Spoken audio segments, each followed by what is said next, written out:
We haven't seen one in I don't know how long. What we can't look away from these days is this big construction project. This is going to be the largest home ever built in Winter Park, just north of 40,000 square feet. It will not be done, they tell us, until Christmas time. I think they're dreaming. But just to see, why not save the date? Come on back, December 2022. We'll go out and see how they have it decked out for the holidays. Feliz Navidad. Here comes the prettiest part of the tour. This is the Venetian Canal, and it winds right through people's backyards. So here comes the slice of Winter Park you don't get to see unless you're on the water. The two homes that flank the entrance are both James Gamble Rogers designs. The one on the left is getting a full makeover. The one on the right doesn't appear to need one. In fact, Nike shot a shoe commercial in that backyard years ago with Penny Hardaway from the Orlando Magic. Now, the statue did not make the final edit. Some of the drivers call that southern exposure. And we are headed due north into the canal. These plants are called shell ginger. I apologize that they're no longer blooming. The red ones over here with the long tongues or leaves, watch your heads, are called red sister. Variety. The bridge is Palmer Avenue.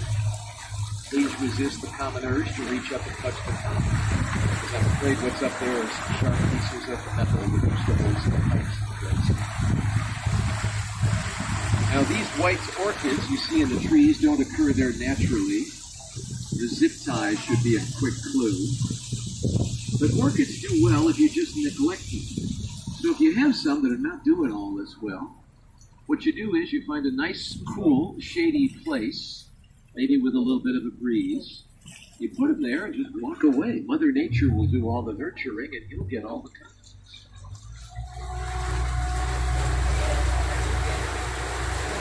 Well, now we're in a neighborhood, and we're super close to these homes. So what I've been doing lately is cutting my microphone to about 3 minutes through here, just to give these folks a little peace and quiet. They've heard the tour a few times. And the same goes for you. You might be a little tired. Some people say this quiet time's the best part of it. You, on the other hand, do not have to be quiet. You can talk all you like. I'll be here the whole while, so if you need me, just shout out. And one other thing, this is a two-way street, just like the other canal, so let me handle that, please. But if you see something, say something. Here we go.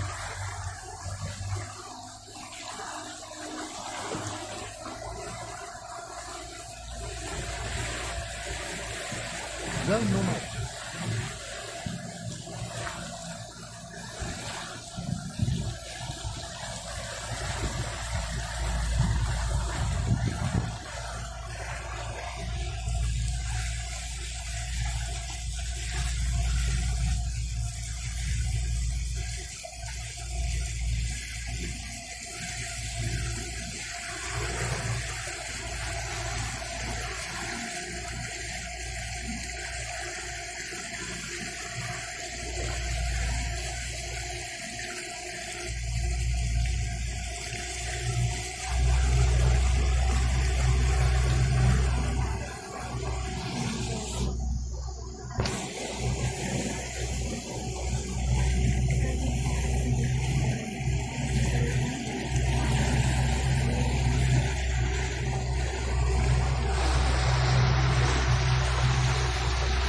Okay, I'm back on the air. The question was asked, how deep is the water here? Or at least that was kind of I heard. I'm trying to hear the question.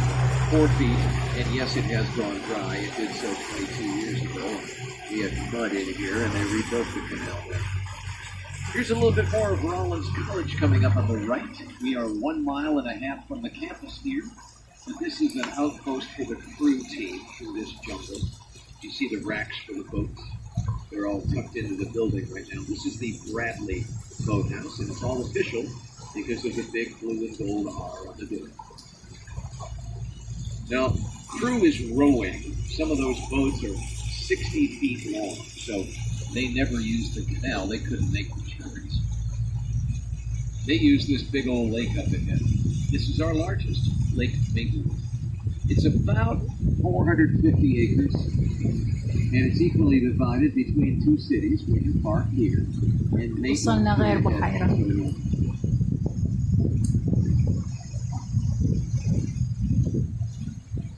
Now, you might recall at the very start, I told you that we would be exploring the secrets of Winter Park along the way. I maintain that this little city park over here will right qualified as such a secret.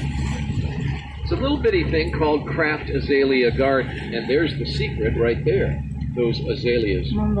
They bloom early here, February and March, so we've missed that show, but all year long we have these old-growth cypress trees and their shade. There are no swings or slides in the park, it's just nature. And right now, egrets, the big white birds, are nesting in the park when they're not standing perfectly still. That's an anhinga or snake bird. Now, it's a beautiful spot year-round. We have our share of weddings here. Let me show you where they happen. Another anhinga.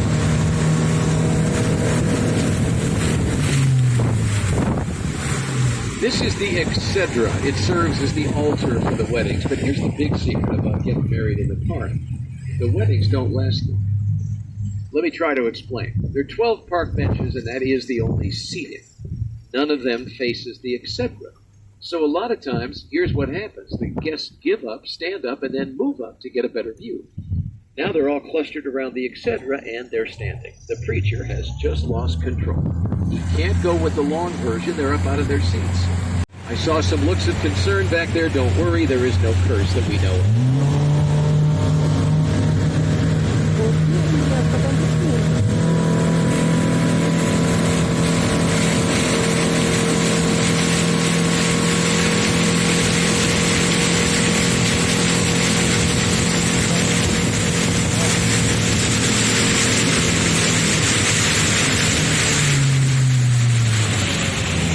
If there is a favorite home on our tour, this is it straight ahead. Villa Toscana.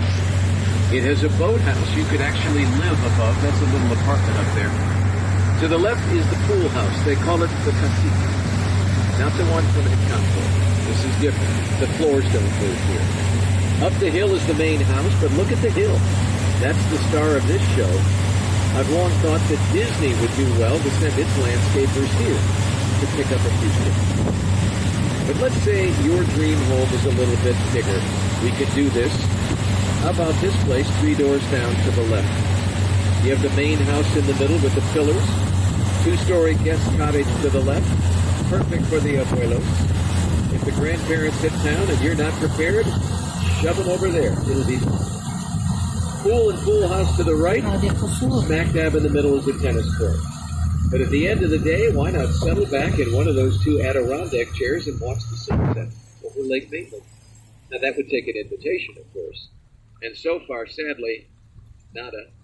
So drink it in. This may be as close as any of us ever gets. And here, indeed, is the newest home on our chain of lakes, with all of that glass.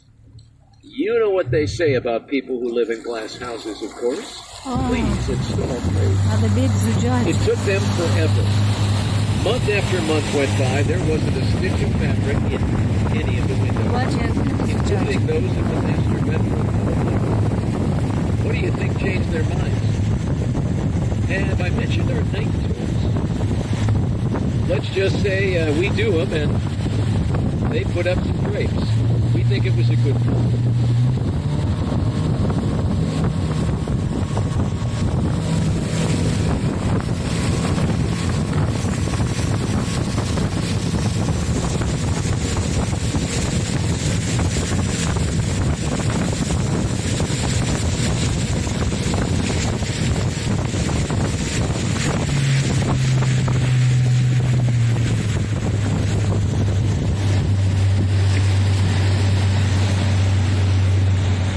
This place went up in 1928. It was an engineer who built it, who was just back home from a trip to Italy. He fell in love over there with Venice, the floating city. Came back, built this thing right in the water. There was no backyard, none needed, or so he thought. But one night he spotted the kiddos starting to jump off that second-story porch, and it didn't look like it was the first time. So time out for the kids, and time for a backyard. You could get away with that. In the 1930s, there was no EPA to stop you. Today, I don't think so. I think we'd still be watching those kids jumping every time Dad left for work. Can't stop it. This little bridge to the right is the only way to get to this, which is arguably Winter Park's most exclusive neighborhood. That is the Isle of Sicily. It wasn't always this pretty, this posh. The secret here is that up until the 1920s, it was swampland. But a couple of developers got the idea to dredge the lake, take that sand they pulled up, pile it over there, reinforce it, and build a nice strong island that they could use to develop. To wealthy people so they could build estates. Well, it did not go well, not at first. Something called the Great Depression kind of got in the way. For 7 years, those developers just sat there and waited for someone, anyone, to be the first to buy. Finally, it happened. Now there are 11 lovely estates here on the 12 acres that make up our Isle of Sicily. And look over there, Mira, Arbol de Navidad. That is our Christmas tree. We do not own it, but we decorate it. Those are our ornaments, what's left of it. But instead of an angel or a star on the top of our tree, we have an osprey's nest.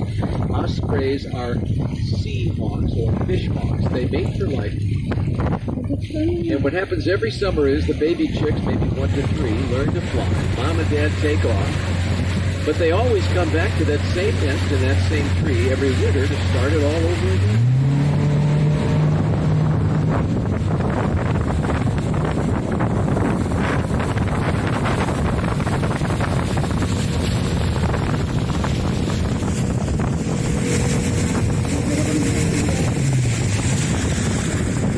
Straight ahead sits what used to be the largest home in Winter Park, hiding in the trees, 20,000 square feet. It was built for and by a basketball player you might remember, Horace Grant. He played for the Magic, the Bulls, the Sonics, and the Lakers. Big guy, 6'10", custom home, his design. When he sold it, the new owners had a lot of work to do in there, lowering things like the light switches, the cabinets, the counters, and the sinks. Right next door, another James Gamble Rogers design, real grass. And the real story or secret there is it went up in the height of the Great Depression in the 1930s.